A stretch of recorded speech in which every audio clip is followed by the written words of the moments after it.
What up, y'all? DC Fago Guy. This is Daily Spirits topic number 4. The topic is, at what point did you realize you were a juggalo, and was it a self-realization or did someone else point it out to you? So I've been putting this one off for a little bit, but it's time to just fucking do it. This is DC Fago Guy, The Rise of a Juggalo. Story time! Alright, so to start it off, we're going to have to rewind back to 1997. I was 9 years old, living in Pleasant Grove, Utah.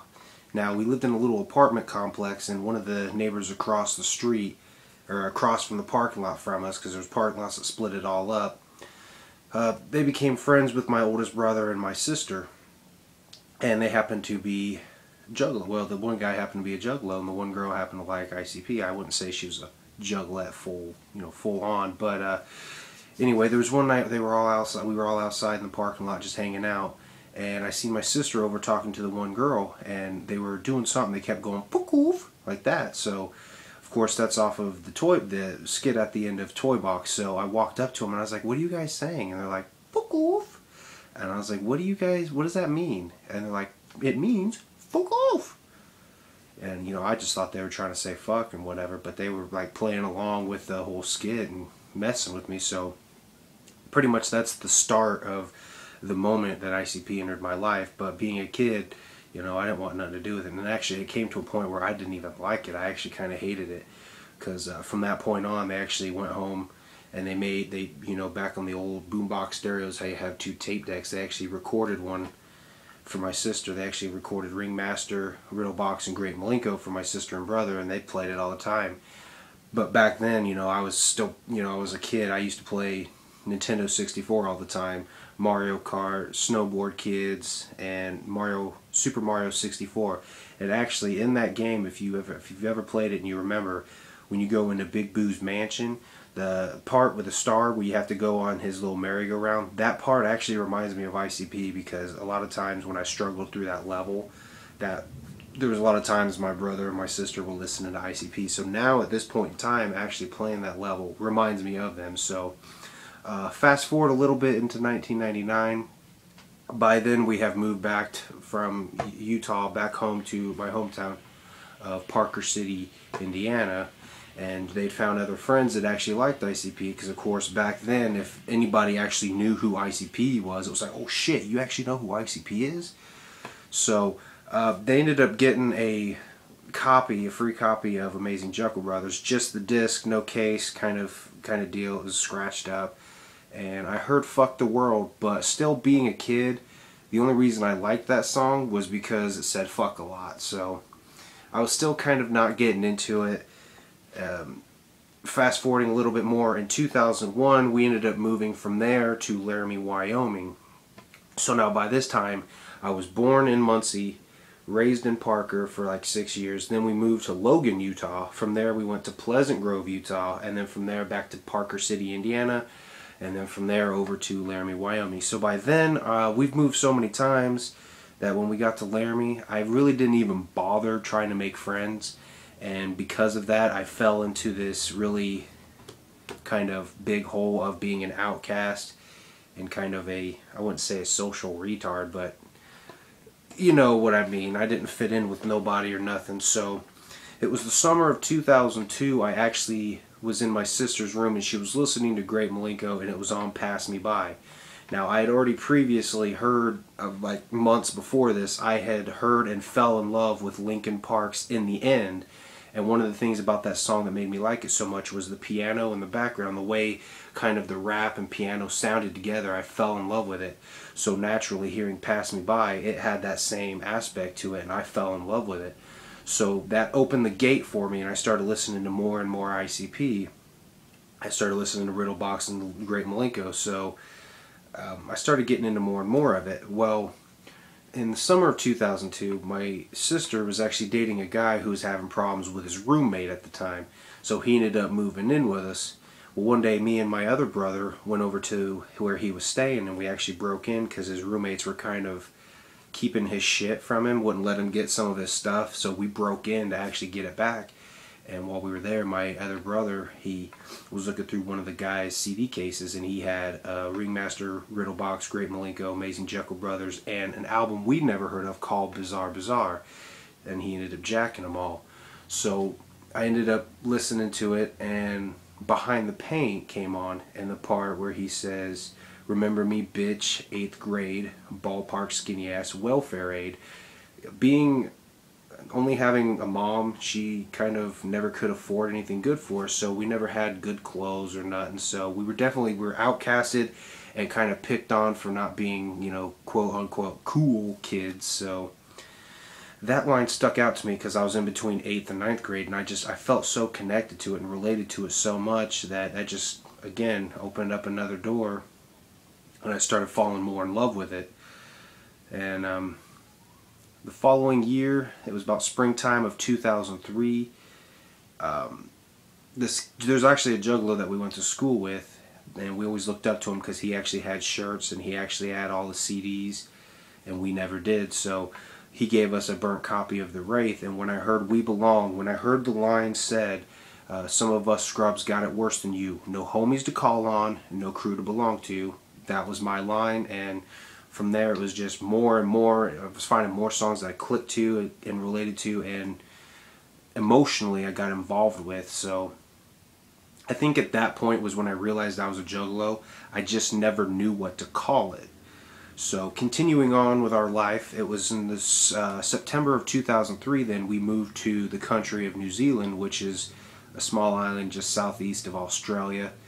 Through there, while we were there, we never had, from the get-go, we never had the information of new albums coming out.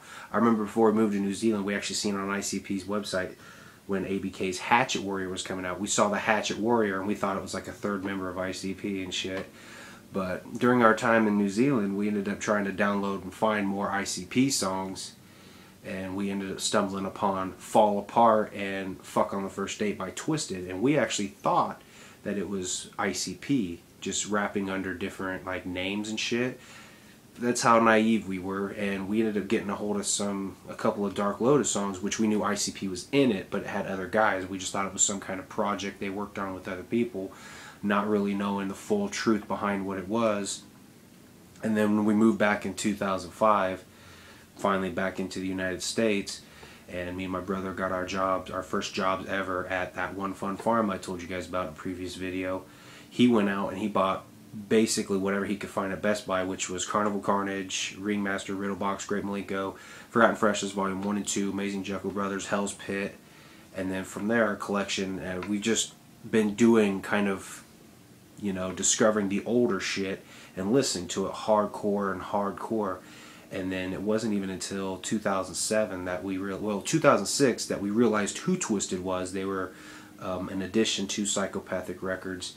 It was through then we learned of Boondocks, and it's just from there it's just opened up wider and wider, because pretty much we didn't have the resources we needed to research it and learn more about it, to grow with it. So,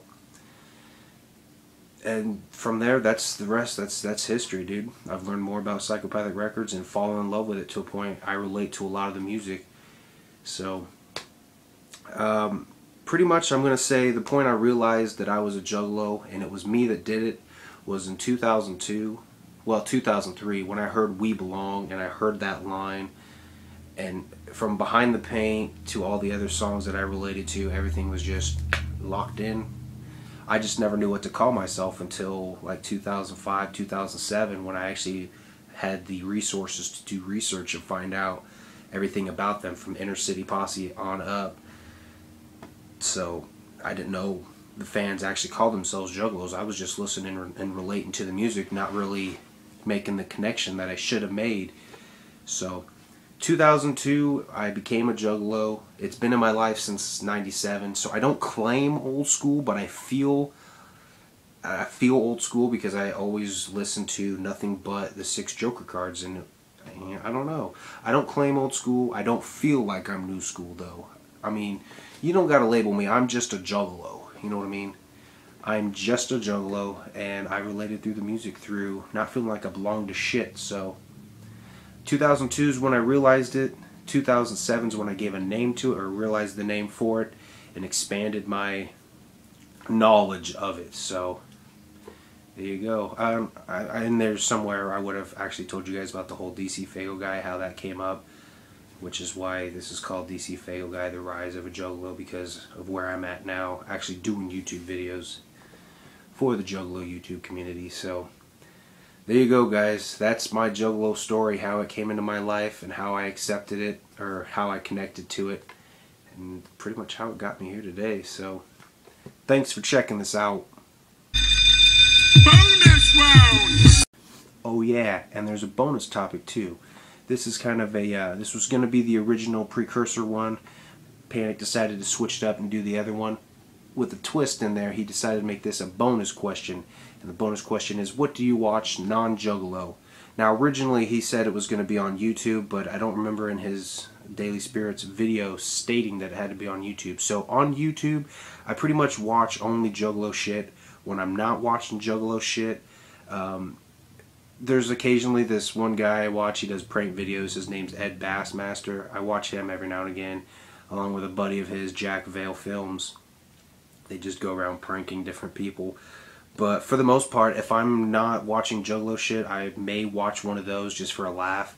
Otherwise, usually I'm YouTubing fucking concert footage, maybe something about games I'm wanting to get into, or even just hitting up different music that I don't have on my iPod. So outside of YouTube, I'll watch anything that has a good story to it. If I read the back description and it sounds good, or the title just looks good to me, I'll watch it. I'll give anything a chance. TV show wise, Dragon Ball Z is my shit. Avatar The Last Airbender is my shit.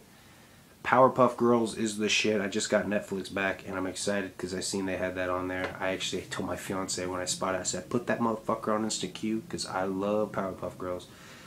Anything old school like that, as far as Cartoon Network, when they actually play cartoons and good shit, if I ever spot it, I'll watch it as far as shows go. Dexter is my shit. So that's pretty much, that settles that right there. I mostly watch Juggalo shit on YouTube. If I don't, maybe get myself an occasional laugh. Otherwise, I don't really stray too far from it. My fiance actually tells me I need to kind of expand because I'm doing almost everything Juggalo. Everything I watched on YouTube's Juggalo. Anytime I'm listening to music, it's something along those lines. But she's probably right, but I mean, it's my life, so it's the only thing that's made sense. It's the only thing that made me feel like I belonged. So yeah, peace out, guys.